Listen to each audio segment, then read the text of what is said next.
మోసమా? ఏం మోసం? అదే ఇప్పుడు ఆలోచించాలి. ఒక్కసారి భాస్కర్ మన దారికి అడ్డు తప్పుకుంటే మొత్తం విజయనగరానికి నేను భోజనాలు ఏర్పాటు చేస్తాను. కానీ భోజన ఏర్పాట్లయితే భాస్కర్ బతికున్నప్పుడు కూడా మనము చెయ్యొచ్చు కదా. మంచి ఆలోచన, చాలా మంచి ఆలోచన. నాకేం అర్థం కాలేదు. పండిత రామకృష్ణ రాజ్యానికి తిరిగి వచ్చిన ఆనందంలో ఒక భాగ్యమైన వేడుకను ఏర్పాటు చేద్దాం. అక్కడ భోజనాలలో. కానీ మహామత్య, ఆయన చాలా తెలివైనవాడు. అతను ఈ వేడుకలో పాల్గొంటాడా? తప్పకుండా పాల్గొంటాడు. అతను పాల్గొని తీరాల్సిందే. ఎందుకంటే దీన్ని మనం కాదు, మహారాజు ఏర్పాటు చేస్తారు. కానీ మహారాజు ఈ ఏర్పాట్లకు ఎందుకు ఒప్పుకుంటారు?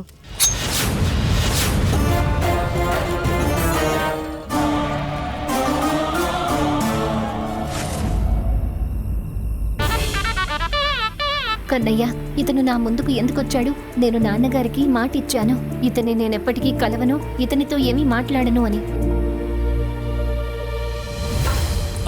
ఆగు, నేను చెప్పి. అరే ఆగు, ఆగమన్నానా? ఆగు. నా ముఖం ఏమైనా వంకరగా ఉందా, లేకపోతే వానర ముఖంలా ఉందా? నన్ను చూడగానే మొహం ఎందుకు తిప్పుకుంటున్నావు? ఇప్పుడేం చేయను? ఇక్కడి నుంచి ఎలా వెళ్ళను? ఆగు. అరే, నువ్వు చాలా పొగరబోతు అమ్మాయిలా ఉన్నావే. నేను నీకు సహాయం చేశాను, నా ప్రాణాలను పణంగా పెట్టి నీకోసం నెమలి పింఛాన్ని తీసుకొచ్చాను. కానీ నువ్వు వద్దు అనే మాట వినడం నాకు అలవాట్లేదు, నా కత్తికి అలవాట్లేదు. మహారాజుతో సరే అని ఎలా అనిపించాలో అది నీ పని. అందుకే కదా నేను నిన్ను మహారాణిని చేశాను. ఏ పనినైతే నేను తిన్నగా చేయలేకపోతానో దానిని నీ ద్వారా చేయించడానికే కదా. అర్థమైందా? అర్థం కాలేదా?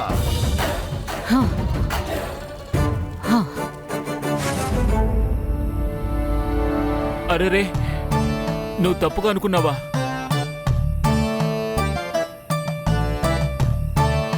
ఆగు ఆగు.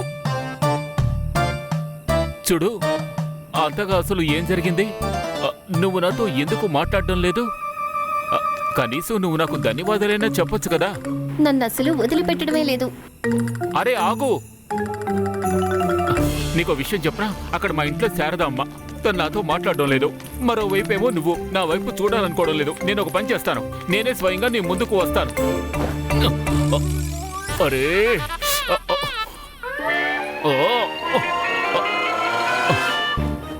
ఎటు వెళ్ళింది? నీ సౌందర్యం అనే శస్త్రాన్ని మహారాజు ముందు ఉపయోగిస్తే ఆయన ఎంతగా కాదని అనుకున్నా సరే అవుననే అంటాడు. అదీ కాకుండా మహారాజు దృష్టిలో నువ్వు దేవతవి కదా, దేవత. ఈ దేవత ఇప్పుడు ఈ దానవుని కోరికను నెరవేర్చబోతుంది. వేడుక జరుగుతుంది. ఆ వేడుకలో నువ్వు నీ తెలివితేటలతో ఆ తెలివైన పంతులకి విషం. అర్థమైందా? అర్థం అవ్వలేదా?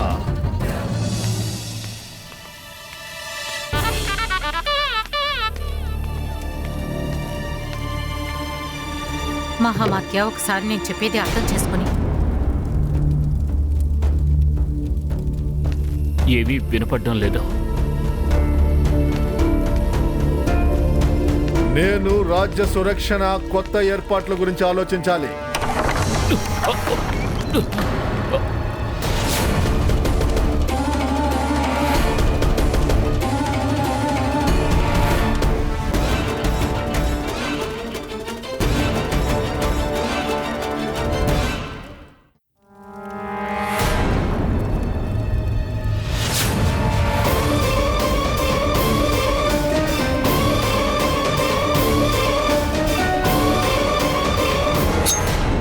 క్షమించండి మహారాజా, క్షమించండి. ఈ తుచ్చ ప్రాణి ప్రాణాలు తీయడానికి ముందు ఒక్కసారి నేను చెప్పేది వినండి. ఆ తర్వాత కావాలంటే నా ప్రాణాలు తీసుకోండి మహారాజా. నా గది బయట నువ్వేం చేస్తున్నావు?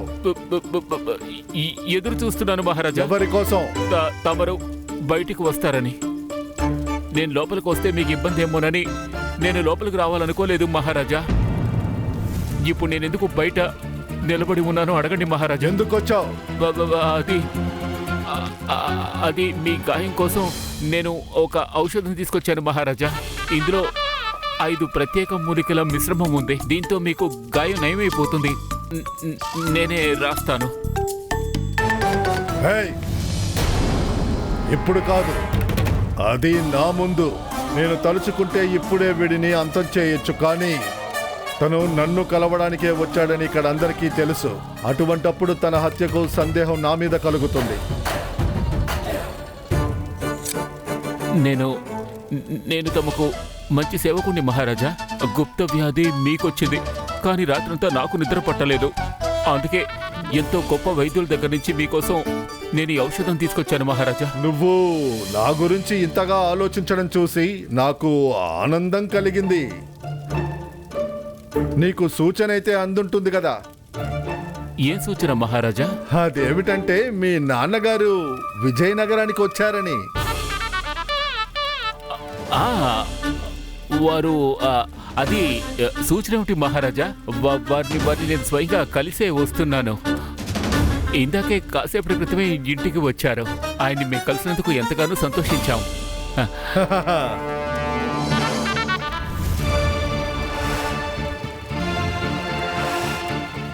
వారు నా కోసం ఎదురు చూస్తూ ఉంటారు మహారాజా. అనుమతిస్తే నేను వెళ్ళొస్తాను. మహారాజు గారికి జయము, మహారాజు గారికి జయము. వస్తాను మహారాజు గారికి జయము. ఇవాళ నిన్ను వదిలేశాను, కానీ రేపు సూర్యాస్తమయం కావడానికి ముందు నీ జీవితము అస్తమించేలాగా చేస్తాను.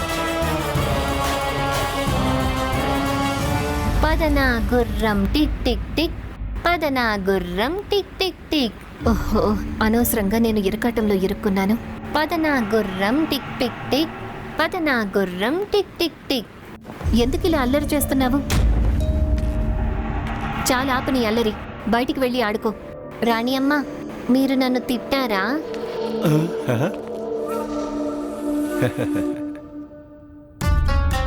నేనేమంటున్నానంటే, ఇప్పుడు మీరు మామూలు బాలకులు కాదు, మీరు ఒక రాజకుమారులు. రాజకుమారులు రాజకుమారులు ఇలా ఎప్పుడూ ఆడుకోరు. వాళ్ళు నిజమైన గుర్రంతో ఆడుకుంటారు. అందుకని నువ్వు వెళ్ళి నిజమైన గుర్రంతో ఆడుకో. అవునా? రాణి అమ్మ, మీరు చాలా మంచివారు.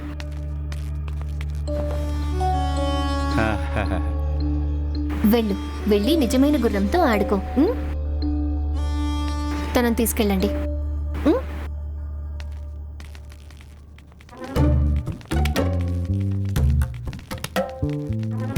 స్వామి వచ్చిన తర్వాత మన జీవితంలో ఎంతో ఆనందం నిండిపోయింది కదా.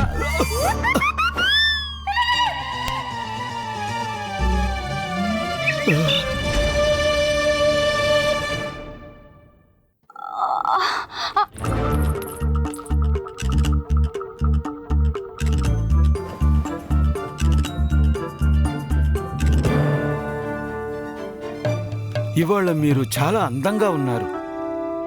ఇవాళ మీకు నేను ప్రతిరోజు అందంగా కనిపిస్తానని అనుకున్నాను.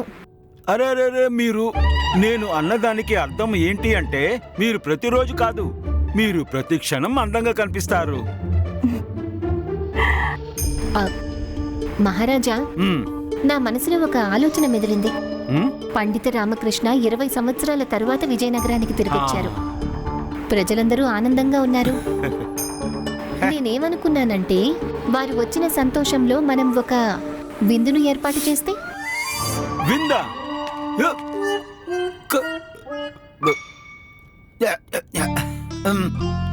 ఏ విందుకి ఏర్పాట్లు చేయొద్దు. వద్దొద్దొద్దు. కానీ ఎందుకు మహారాజా?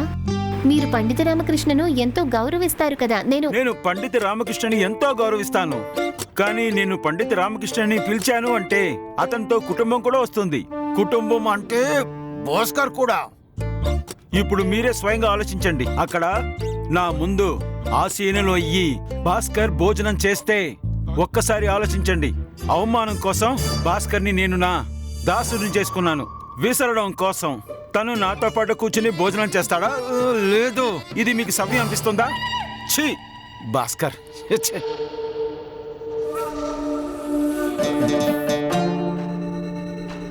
మహారాజా, నా కోరికను తీర్చడానికి మీరేమైనా చేస్తారని అనుకున్నాను.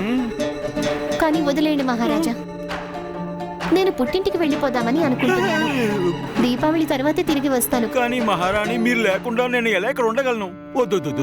దీపావళి ఎందుకు? నేనేమనుకుంటున్నానంటే ఇప్పుడు నేను ఎలాగో వెళ్తున్నాను కదా, అందుకని నేను హోలీ పండుగ అయిన తర్వాతే వస్తా. అరే హోలీ ఎందుకు? నేనేమనుకుంటున్నానంటే మహారాణి, మీరు ఎక్కడికి వెళ్ళాల్సిన అవసరం లేదు. నేను నా మనసు మార్చుకున్నాను. మీరు ఎలా కోరుకుంటే అంత అలాగే జరుగుతుంది. మీ ప్రతి కోరిక నెరవేరుతుంది. మీ కోరిక ఇదే అయితే పండిత రామకృష్ణ వచ్చినందుకు విందు భోజనం ఏర్పాటు చేయాలి అంటే విందు భోజనానికి ఏర్పాట్లు తప్పక చేస్తాము. నిజమా? ఇప్పుడు మీకు సంతోషమేనా?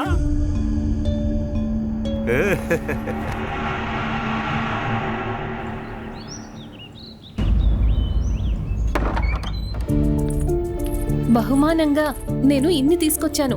భాస్కర్ వాళ్ళ నాన్నగారు ఇవాళ తప్పకుండా సంతోషిస్తారు. పండిత రామకృష్ణ గారు, పండిత రామకృష్ణ గారు, పండిత రామకృష్ణ గారు. అరే ఇప్పుడు తనెందుకొచ్చింది? లోపల భాస్కర్ ఉన్నాడు. తను లోపలికి వెళ్తే బండారం బయటపడుతుంది.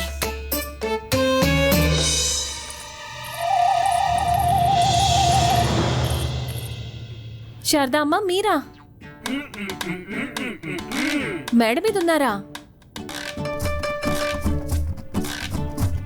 అలాగా, భాస్కర్ గదిలో ఉన్నారా? సరే, ఈ అల్పాహారాన్ని నేను అక్కడికి తీసుకువెళ్ళి వారికిస్తాను. ఆ, ఆ, ఆ.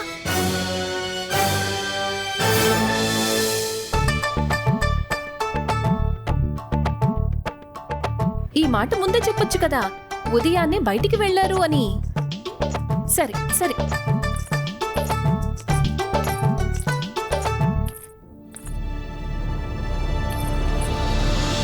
నేను ఇక్కడే ఎదురు చూస్తాను. ఇవాళ ఈ అల్పాహారాన్ని వారికి తినిపించే వెళ్తాను.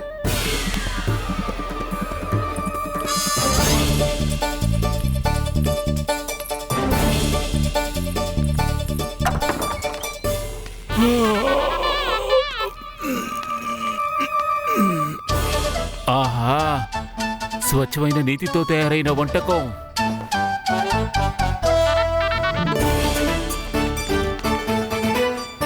భలే భలే, ఇందులో తినడానికి ఇంకా చాలా ఉన్నాయి. ఆహా. ఇది నీకోసం కాదు, మీ నాన్నగారి కోసం. నేను మా నాన్న ఒకటే కదా. ఏంటి?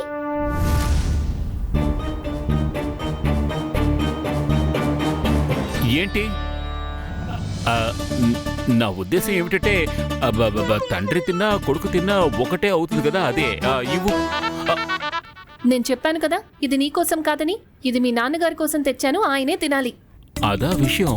అయితే కానివ్వు భాస్కర్, నాన్నగా మారి తిను. మంచిది. మా నాన్న లోపలే ఉన్నారు, ఇప్పుడే పంపిస్తాడు. నాన్నా, నాన్నా.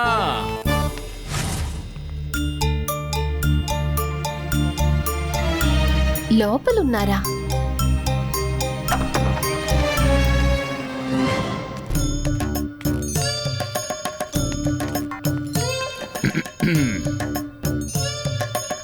నమస్కారం. తినిపిస్తూ ఉండు. నా ఉద్దేశం చల్లగా ఉండు. మీరు ఉదయాన్నే బయటికి వెళ్లారు అని శారదా అమ్మ చెప్పారు, కానీ మీరు లోపల నుంచి వచ్చారు. అది నేను అంటే ఉదయమే బయటికి వెళ్ళాను. వెళ్ళి వెంటనే తిరిగి వచ్చేసాను. భాస్కర్ గదిలో ఉన్న కిటికీలోంచి వచ్చాను. అందుకని నేను ముందుగా భాస్కర్ గదిలోకి వెళ్ళాను. అక్కడి నుంచి తర్వాత ఇక్కడికి వచ్చాను. కిటికీలోంచి ఎందుకు? సరైన ప్రశ్నే అడిగింది ఈ తెలివైన బాలిక. కిటికీలోంచి ఎందుకు? కిటికీలో నుంచి ఎందుకు? అదే చెప్తున్నాను, కిటికీలోంచి ఎందుకు. విషయం ఏమిటంటే కాలం మారే కొద్దీ మనిషిలో ఉన్నటువంటి శక్తి కాస్త తగ్గుతూ వస్తుంది. ఒకవేళ మనిషి ముఖద్వారం నుంచి కాకుండా కిటికీలోంచి లోపలికి దూకి వస్తే మన ఒంట్లో ఉన్న శక్తి తగ్గకుండానూ ఉంటుంది, అలాగే వ్యాయామం అవుతుంది. అవునా? ఒక విషయం చెప్పు, నిన్న మన మాటలు సగంలోనే ఆగిపోయాయి కదా. నువ్వు ఏ అల్లరైతే భాస్కర్కి నేర్పించావో. అరే అరే రామగారు, నాకు ఒక ముఖ్యమైన పనుంది, నేను మళ్ళీ వస్తాను. చెప్పేది విను కాంతా. నమస్కారం పండిత రామకృష్ణ గారు. ప్రణామాలు. మహారాజా నీకోసం సందేశం పంపారు. ఏం సందేశం? మహారాజా గౌరవార్థం విందుకు ఏర్పాటు చేశారు. దానికి కుటుంబంతో సగం మిమ్మల్ని రమ్మని చెప్పారు. కుటుంబ సమేతంగానా?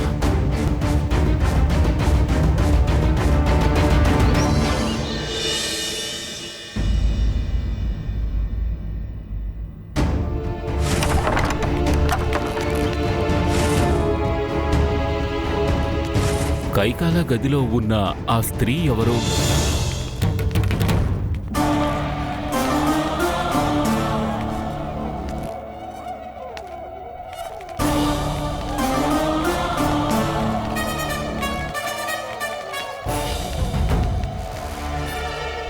ప్రణామాలు మహారాజా.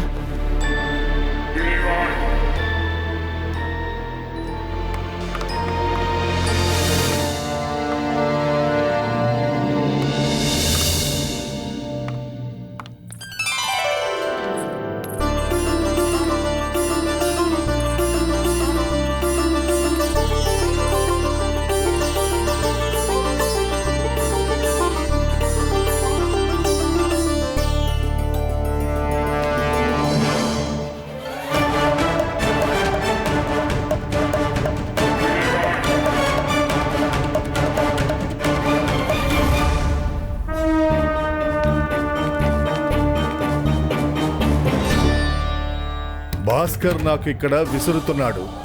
ఇప్పుడు చూడాల్సిందేంటంటే తను ఇక్కడ ఉంటే పండిత రామకృష్ణ ఇక్కడికి ఎలా వస్తాడు?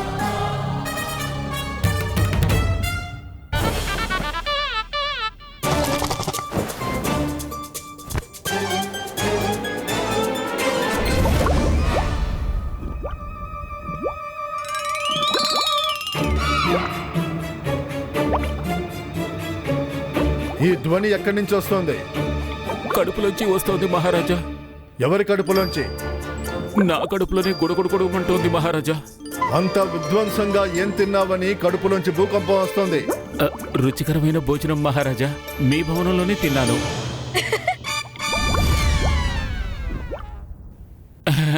ఇప్పుడు నా కడుపు గుడగుడమంటూ ఏముంటుందంటే, త్వరగా నేను ఇక్కడి నుంచి వెళ్ళిపోలేదంటే ఈ గుడుకుడ చాలా పెద్ద గడిబిడ గజిబిజి చేస్తుంది మహారాజా. లేదు, నువ్వు ఎక్కడికి వెళ్ళకూడదు, ఇక్కడే ఉండాలి. ఆజ్ఞ మహారాజా. ఇవాళ పాలుకి పాలు నీళ్ళకి నీళ్లు తేల్చాల్సిందే. తను ఇక్కడ ఉండగా రామ ఎలా వస్తాడో నేను చూస్తా.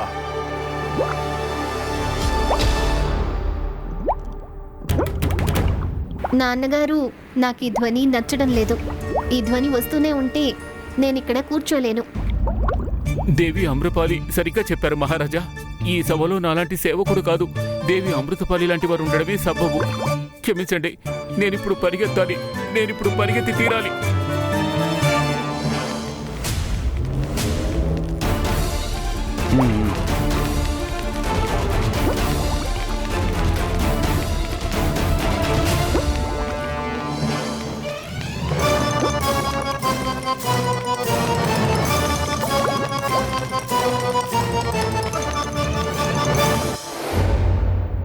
ఈ పండితుడు ఎక్కడికి మాయమైపోయాడు?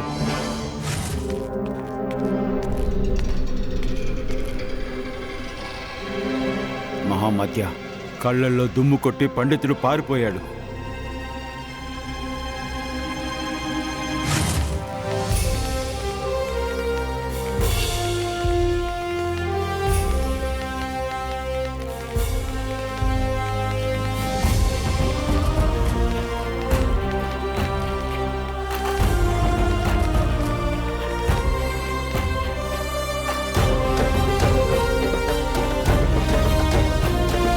పండిత రామకృష్ణ, మీ కుటుంబం అసంపూర్ణంగా కనిపిస్తోంది. మీ పుత్రుడు భాస్కర్ కనిపించడం లేదు. తను రాలేదా?